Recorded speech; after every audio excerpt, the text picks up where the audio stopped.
Hello बच्चों, let's see this question and here this question से read the following extract and answer the question that follow. आपको यहाँ पर ये जो एक्सट्रैक्ट दिया हुआ है आपको इसे रीड करना है और इसके बेस पे जो आपको यहाँ पे क्वेश्चन दिए हुए हैं एमसीक्यू फॉर्म में वो आपको सॉल्व करने हैं। तो पहले हमारे एक्सट्रैक्ट को पढ़ना स्टार्ट करते हैं। From the very beginning, women were active participants in the event which brought about to so many important changes in the French society। यानी कि जितनी भी घटनाएं फ्रेंच सोसाइटी में हो रही थी, जिन्होंने बहुत इंपॉर्टेंट चेंजेस लेकर आए थे समाज में, उन सभी इवेंट्स में, उन सभी घटनाओं में महिलाओं ने बढ़ चढ़कर एक्टिव तरीके से पार्टिसिपेट किया था।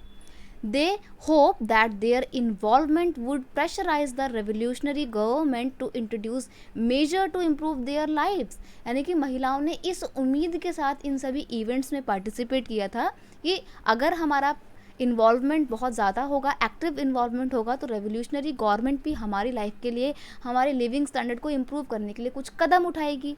Most of the women of third estate had to work for the living. असल में जो थर्ड एस्टेट के लोग हुआ करते थे उसमें जितनी भी महिलाएं होती थी उन्हें अपने फैमिली के लिए ना कुछ काम करना पड़ता था, मतलब उन्हें लाइवलीहुड अर्न करने के लिए कुछ ना कुछ नौकरी करनी पड़ती थी। They work as the seamstresses, वो सेम स्ट्रेसेस के तौर पे काम करती थी और लॉन्ड्रेसेस के तौर पे काम करती थी। लॉन्ड्रेसेस मतलब जो कपड़े धोते हैं, धोबी टाइप के, वो उनका काम करते थे।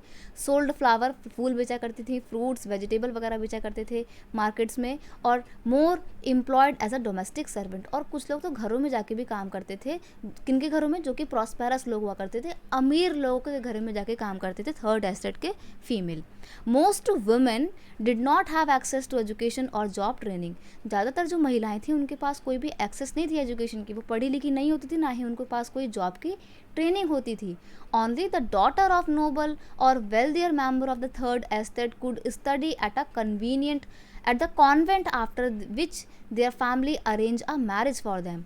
ज़्यादातर जो फर्स्ट एस्टेट के यानी कि क्लर्जी फैमिली की फ़ीमेल हुआ करती थी, या नोबल्स फैमिली की फ़ीमेल हुआ करती थी, या फिर थर्ड एस्टेट के ही अमीर लोगों की फ़ीमेल हुआ करती थी, उन्हीं के पास उन्हीं के पास एजुकेशन का राइट था।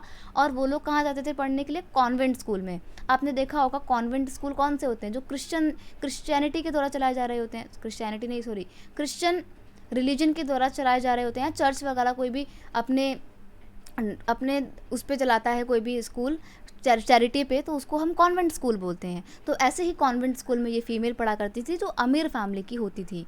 Working women had also to care for their family. अब जो वुमेन वर्किंग है वो सिर्फ काम ही नहीं करती थी, अपनी फैमिली का भी खास ख्याल रखती थी, और उसको फिर कुक भी करना पड़ता था, पानी लाना पड़ता था, Q up for the bread, और ब्रेड खरीदने के लिए लंबी लंबी लाइनें भी लगानी पड़ती थी। And also look after the children, और अपने बच्चों का भी खास ख्याल रखना पड़ता था। Their wages were lower than those of man. और यहाँ पर एक जेंडर अनइक्वलिटी देखने को मिलती है, क्योंकि फ्रांस की जो फीमेल थी, जो फ्रांस की वुमेन थी, उनको वेजेस भी कम मिलते थे एज़ कम्पेयर टू मैन। यानी कि अगर बॉय और गर्ल दोनों सेम वर्क कर रही हैं तो उस सेम काम के लिए बॉय को ज़्यादा पैसे मिलेंगे, गर्ल को कम पैसे मिलेंगे। तो यहाँ पर हमने देखा है कि फ्रेंच सोसाइटी में वुमेन का क्या रोल था, या रेवोल्यूशन जो भी हुई थी उसमें महिलाओं की क्या भूमिका रही थी। क्वेश्चन का यहाँ पे की कॉन्सेप्ट हो जाएगा role of female in the French revolution. French revolution में महिलाओं का योगदान।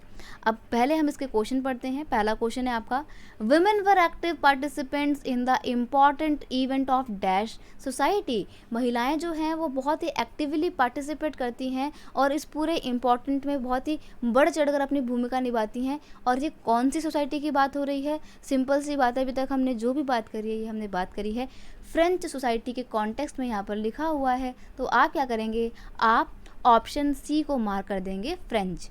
नेक्स्ट क्वेश्चन है, most women of the dash estate had to work for the living. यानी कि ज़्यादातर महिलाएं जो कौन से एस्टेट से बिलोंग करती थी और उन्हें काम करना पड़ता था। तो सिंपल सी बात है, फर्स्ट 2 एस्टेट की फ़ीमेल तो पढ़ने जाती थी क्योंकि उनके पास एजुकेशन की फैसिलिटी थी, लेकिन जो थर्ड एस्टेट की फ़ीमेल थी उनको एजुकेशन नहीं मिलती थी, उन्हें अपने घर को चलाने के लिए काम करना पड़ता था। तो आपको ऑप्शन सी पे टिक करना है, third estate female had to work for the living. अपने घर के लिए जीविका अर्जित करने के लिए, मतलब एक इनकम अर्न करने के लिए काम करना पड़ता था। नेक्स्ट क्वेश्चन है, most women did not have access to. ज़्यादातर महिलाओं की किस चीज़ तक एक्सेस नहीं थी? एजुकेशन तक, जॉब तक, प्रॉपर्टी तक, या फिर रेज देयर वॉइस तक, अपनी आवाज़ उठाने तक।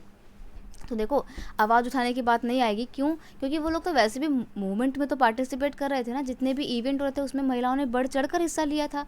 तो एजुकेशन तक इनकी हम कह सकते हैं कि पहुँच नहीं थी, बट उनको अपनी आवाज़ उठाने का अधिकार था।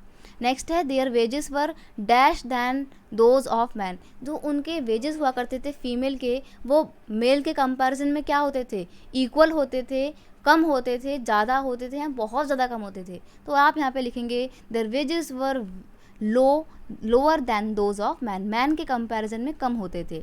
तो एक बार हम आपके आंसर नोट कर लेते हैं। फर्स्ट क्वेश्चन का आपका आंसर है ऑप्शन सी।